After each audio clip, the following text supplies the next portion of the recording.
سوال ہے، بسم اللہ الرحمن الرحیم۔ زہیب اور زحان کا معنی کیا ہے، اور کیا زہیب کے ساتھ عبد کا یوز کر سکتے ہیں؟ حارث بڑی مسجد سے سوال کرتے ہیں۔ زہیب اور زحان کا معنی کیا ہے، اور کیا زہیب کے ساتھ عبد کا یوز کر سکتے ہیں؟ دیکھیں، زہیب جو ہے، زہیب یہ عربی زبان میں ذہب سے نکلا ہے، ذہب سے۔ ذہب کے معنی سونا، فضتن کے معنی چاندی، ذہب کے معنی سونا۔ تو زہیب اسی سے نکلا ہے، ذال پیش ذو ہا یا با، زہیب۔ اس کے معنی کیا آتے ہیں؟ سونے کا ٹکڑا۔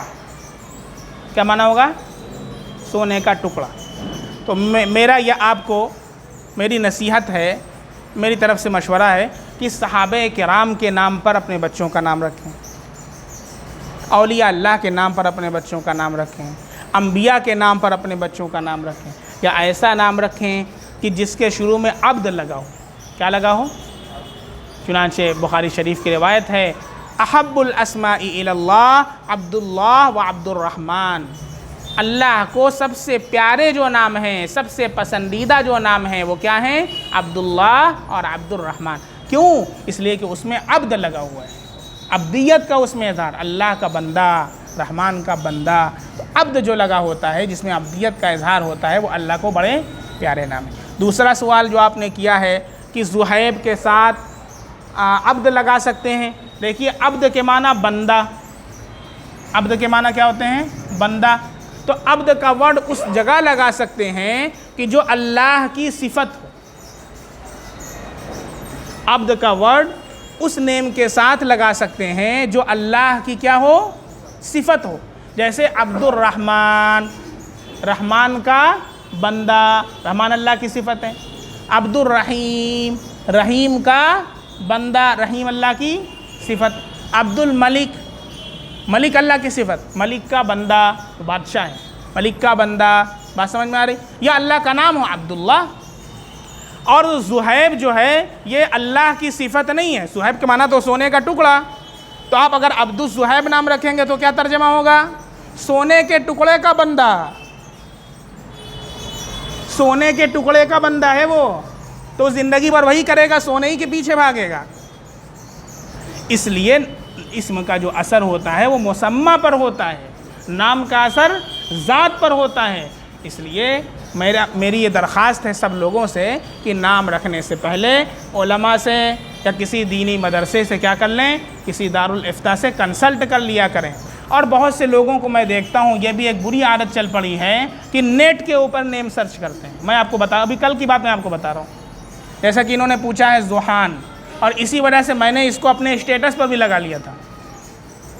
زحان پوچھا ہے، اور زحان کے معنی ابھی آپ انگلش میں لکھیں گے، انگلش میں آپ لکھیں گے ZOHAN، تو وہاں لکھ کر کے بھی آئے گا اللہ کا تحفہ۔ مطلب کچھ بھی آپ جو بھی لکھ دو، سب کا آنسر موجود ہے گوگل کے اوپر۔ جبکہ کسی عربی لغت کے اندر، کسی اردو لغت کے اندر زحان کے معنی اللہ کا تحفہ دیا ہی نہیں ہوا ہے، بلکہ یہ زحان یہ لفظ ہی نہیں ملتا ہے۔ اب آپ سوچ لیں، اکثر جو نیٹ کی معلومات ہیں وہ غلط ہوا کرتی ہیں۔ عربی میں کوئی لفظ ہی اس طرح کا نہیں ہے زحان، یا اردو کے اندر کسی ڈکشنری کے اندر نہیں ہے، جبکہ نیٹ پر لکھا ہوا ہے زحان کے معنی اللہ کا تحفہ۔ کہاں سے لکھ دیا؟ کہاں سے لکھ دیا؟ جب کہیں عربی میں وہ نام ہی نہیں ہے، اردو میں وہ نام ہی نہیں ہے، تو آپ نے کہاں سے لکھ دیا؟ بہت سے لوگ نام رکھ دیتے ہیں، کہتے ہیں ہم نے نیٹ سے دیکھا ہے۔ بھئی، نیٹ پر تو ساری چیزیں غلط لکھی ہوتی ہیں، اس میں سے کچھ صحیح ہوتا ہے، اور اس کی آپ کو پہچان نہیں ہے کہ کیا صحیح ہے کیا غلط ہے۔ اس لیے نیم رکھنے سے پہلے کسی اچھے عالم سے، کسی معتبر ادارے سے کنسلٹ کر لیں، اور ان کو بتا دیں کہ یہ نام درست ہے یا نہیں۔ بات سمجھ میں آ رہا؟ پھر اس کے بعد جا کر کے اپنے بچے کا نام رکھا کریں۔ اسی طریقے سے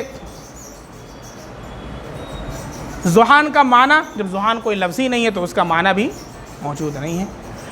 اس کے بہتر ہم نے ریکمینڈ کر دیا ہے کہ اگر اس وزن پر آپ نام رکھنا چاہیں تو اس پر بہت اچھے نام ہیں، عفان ہے، ریحان ہے، عثمان ہے، ذیشان ہے، فرحان ہے، سلمان ہے، یہ سارے نام ایسے ہیں کہ جن کے اچھے معانی بھی ہیں اور اس میں سے کچھ صحابہ کے بھی نیمز ہیں، تو آپ ایسے نیمز رکھ سکتے ہیں، اور اس طرح کے نیمز نہ رکھیں کہ جو بس فیشن والے نیمز ہوں اور اس کا کہیں سے کوئی تعلق نہ ہو۔ ابھی کچھ ہی ایک ہفتہ پہلے ایک صاحب کا فون آیا تھا اور وہ کہنے لگے ایسا نام مفتی صاحب بتائیے کہ قرآن میں موجود ہو، قرآن میں موجود ہو۔ تو ہم نے کہا قرآن کوئی نام رکھنے کی کتاب ہے کیا؟ قرآن کوئی نام رکھنے کی کتاب ہے؟ ابھی قرآن میں تو وَتُعِزُّ مَن تَشَاءُ وَتُذِلُّ مَن تَشَاءُ ہے۔ اب کتنے لوگ اپنی بچی کا نام منتشا رکھ دیتے ہیں؟ منتشا معنی جانتے ہیں کیا ہوتا ہے؟ منتشا کے معنی ہوتا ہے جسے تو چاہے۔ قرآن میں وَتُعِزُّ مَن تَشَاءُ، اللہ جسے چاہتا ہے عزت دیتا ہے، تو جسے چاہتا ہے عزت دیتا ہے، وَتُذِلُّ مَن تَشَاءُ، تو جسے چاہتا ہے ذلیل کر دیتا ہے۔ تو منتشا کے معنی جسے تو چاہے، اب اس کو آپ اٹھا کر کے لڑکی کا نام رکھ دیا، کیا معنی ہے؟ میننگ لیس ہے، کوئی معنی نہیں ہے اس کا۔ ایسا نام رکھیے جو معنی دار ہو۔ پتہ چلا؟ اب رکھنے کے بعد کہیں ملاقات ہو گئی، کیا نام ہے بھائی؟ بچی کا نام تو اسنات ہے، بانو اسنات ہے۔ ایک صاحب تھے، کیا نام ہے بچی کا؟ بچی کا نام بانو اسنات ہے۔ ہم چاہوں گے، ہم نے کہا بانو اسنات تو سنا نہیں ہے، نیو نیم ہے، نیو نیم۔ نے کہا کہاں سے دیکھ لیا بھائی آپ نے؟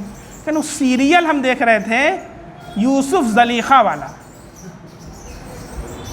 سیریل، اس سیریل میں جو زلیخا بنی تھی اس کا نام بانو اسنات، وہیں سے ہم چوائس کر لیے۔ بچی پیدا نہیں ہوئی تھی، اب بیوی سے کہہ دیے بچی پیدا ہوئی بانو اسنات۔ اب کوئی مفتی بچائے چاہے کوئی مدرسہ والا بتائے، چینج نہیں کریں گے، کھوٹا یہیں گڑے گا، چاہے سب لوگ پوری دنیا کے لوگ ایک طرف ہو جائیں۔ اور ایسا کرنا ہو بھائی تو پھر جائیے کریے، جو کرنا ہو کیجیے، ہماری کیا ضرورت ہے؟ بات سمجھ میں آ رہی؟ اللہ تعالیٰ عمل کی توفیق عطا فرمائے۔ سبحان اللہ بحمدہ، سبحانک اللہم بحمدک، اشہد ان لا الہ الا انت، استغفرک واتوب الیک۔ سبحان ربک رب العزۃ عما یصفون، وسلام علی المرسلین۔